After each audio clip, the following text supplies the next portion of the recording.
Bene amici, oggi scopriamo il BSC B2, un battello con una lunghezza fuori tutto di 9,20 m e una larghezza di 3,68 m.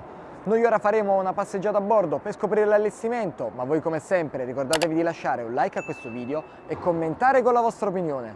Scopriamolo insieme! A poppa si trovano due plancette aggiunte allo scafo separate dai motori.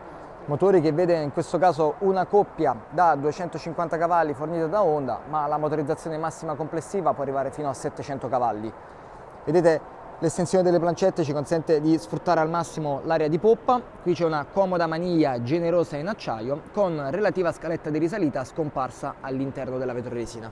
Guardate anche questa pedana installata sulla vasca dei motori che permette quindi il passaggio da una plancetta all'altra e quindi possiamo vivere le due aree di poppa in maniera indipendente una dall'altra. Qui c'è la galloccia d'ormeggio serigrafata con il marchio del cantiere, il tappo d'imbarco del carburante, qui ci sono gli sfiati appunto per la benzina e la presa di corrente del cavo banchina. L'accesso a bordo avviene sul lato di sinistra con un corridoio preferenziale, qui c'è il tappo d'imbarco del serbatoio dell'acqua e arriviamo quindi in pozzetto. Qui c'è un divanetto a forma di C molto ampio e comodo, guardate, occupa tutta la larghezza interna del battello e in più è modulare perché abbiamo due gavoni al di sotto delle due porzioni laterali, mentre al centro c'è il gavone tecnico con batterie, impianti e pompe di sentina. Inoltre la porzione centrale del piano di calpestio si può sollevare elettricamente con un semplice bottone, è possibile sollevare il piano e lasciarlo sia a livello della tappezzeria con l'aggiunta di un cuscino per formare un unico grande prendisole di poppa, che sollevarlo ulteriormente e far creare una dinette. Guardate qui quante persone possono essere comodamente rilassate qui a poppa. Poco più avanti troviamo invece il blocco seduta in vetroresina con alle spalle i montanti del T-top presenti in questo allestimento. Guardate qui che rende il layout sportivo ma al tempo stesso comodo grazie alla possibilità appunto di essere riparati nella zona della plancia di comando. I montanti poggiano a terra, mentre qui si trova il frigorifero a battente e sollevando il blocco seduta, grazie a questa comodissima maniglia, vedete, che ci permette di avere anche una salda presa durante la navigazione, riveliamo il vano cucina. In questo allestimento si trova il piano cottura tradizionale, un piano d'appoggio e il lavello. Ovviamente la tipologia del fornello può essere sostituita su richiesta, possiamo avere anche le piastre induzione o anche il grill, ovviamente con l'aggiunta del generatore o l'inverter. Chiudendo, guardate, vi mostro anche un'ulteriore maniglia TNT bene, in questo modo tutte le persone a bordo hanno sempre un appiglio, riusciamo a passare e muoverci a bordo senza difficoltà.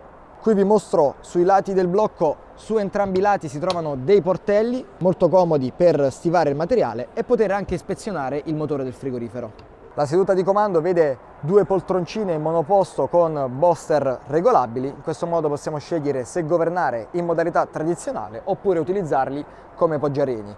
E quindi quando sono al comando vedo che ho i piedi puntati in basso sul gradino ribaltabile, in questo modo possiamo anche riporlo senza intralciare il nostro movimento. Il timone davanti a me, comodissimo perché non ho ingombro con le ginocchia. Una maniglia TNT bene sia per il comandante che per il copilota. Qui c'è il quadro di accensione dei motori con lo start e stop sia singolo che di entrambi, manetta di potenza sulla destra, regolatore del trim indipendenti, controllo dell'elica di prua e qui abbiamo il display, in questo caso fornito da Garmin multifunzione, con accanto il computer di controllo fornito da Honda. Gli interruttori on-off sono disposti su 3 livelli e ovviamente il resto della plancia è totalmente personalizzabile secondo le esigenze. Guardate anche il parabrezza alto avvolgente, io sono in modalità poggiarini quindi sono sollevato ma siamo al tempo stesso riparati perché guardate in questo caso arriva fin sopra la mia testa e qualora volessi sedermi vedete c'è ancora più protezione. Visibilità al massimo perché lateralmente siamo liberi e l'impostazione del T-top è realizzata in modo tale che i montanti non intralcino la nostra visibilità. Completa l'allestimento della plancia di comando questa comodissima feritoia portaoggetti con protezione in plexiglass, in questo modo gli oggetti non rischiano di cadere durante la navigazione e li abbiamo anche a portata di mano qualora dovessero servirci rapidamente, mentre il mio copilota ha un gradino dedicato per poter poggiare i piedi quando siamo in modalità tradizionale come in questo caso. Ci spostiamo verso prua, guardate siamo ben incassati all'interno del tubolare, tubolare che arriva all'altezza del mio ginocchio. Qui c'è una generosissima maniglia tienti bene in acciaio che permette quindi il movimento fino a prua. Qui ci sono 3 gradini che danno volume all'interno, ma lo vedremo subito. E guardate che prendisole enorme, davvero comodissimo e comunque protetto all'interno dei tubolari perché non è a filo ma è ben incassato, ben ridossato, e abbiamo anche una comodissima chaise longue nella zona di prua. Guardate qui, integrata ottimamente con il design del battello, e in più abbiamo la presenza del passo d'uomo qui al di sotto del cuscino, ovviamente per poter dare luminosità all'interno, ma lo vedremo tra un istante. Inoltre la porzione di prua della tappezzeria nasconde 2 gavoni, il primo piuttosto profondo per le dotazioni di sicurezza, mentre il secondo rivela il vano di ispezione del vericello. Sul musone in vetro resina, guardate, ci sono le casse dell'impianto stereo, abbiamo 2 gradini per agevolare la salita e la discesa in caso di ormeggio di prua, e l'intero piano di coperta, come abbiamo visto anche nel pozzetto e nella postazione di comando, è rivestito in tech sintetico, il che permette un ottimo grip e al tempo stesso una manutenzione ridotta al minimo. La linea d'ormeggio è assicurata dalla doppia galloccia da un lato e dall'altro. Ritorniamo verso poppa, guardate, la console centrale permette di avere un doppio passavanti comodissimo, e accediamo all'interno.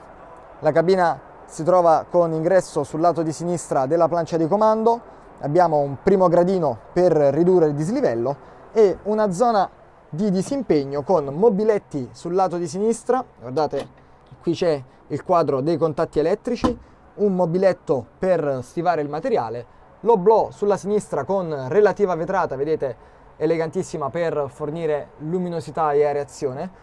E guardate la zona di prua perché c'è un letto matrimoniale piuttosto ampio per la sua categoria, abbiamo qui la prolunga per richiudere l'intera zona, in questo modo possiamo scegliere se lasciare il layout più comodo per il passaggio oppure ampliare lo spazio per il letto interno. E ai lati ci sono 2 tasche portaoggetti comodissime, e guardate anche la presenza della vetrata al di sotto dei tubolari. In questo modo abbiamo anche qui una vista mare davvero niente male, considerando che siamo su un battello di 9 metri. Sul cielo, infine, c'è il passo d'uomo che in abbinamento agli oblò consente di creare un grande ricircolo d'aria. Vi mostro l'altezza interna perché guardate, il battello ha una linea open sportiva, ma all'interno della cabina c'è un'altezza interna di 1,75 m nella porzione anteriore che si va ad abbassare, però vedete, quando io mi siedo sulla cabina ho ancora tanto spazio vivibile, quindi una cabina perfettamente abitabile anche per una crociera per 2 persone, considerando appunto la presenza del cucinino esterno, la cabina così elegante e vivibile, ma abbiamo anche il bagno in cabina separata che mostriamo subito. Vedete, porta a battente che si apre, abbiamo il WC rivolto verso poppa, il lavello e un oblò. In questo modo la privacy è assicurata. Guardate, vi mostro anche l'altezza interna perché anche in questo caso siamo su 1,75 m, quindi altezza pienamente conservata. E quindi, cari amici, questo è il BSC B2. Come sempre, se il video vi è piaciuto vi invito a iscrivervi al canale YouTube e alla pagina Facebook, lasciate un like e taggate le persone che pensate possano essere interessate. E come sempre, per tutti i prossimi video ci vediamo sempre qui su The Sea Team.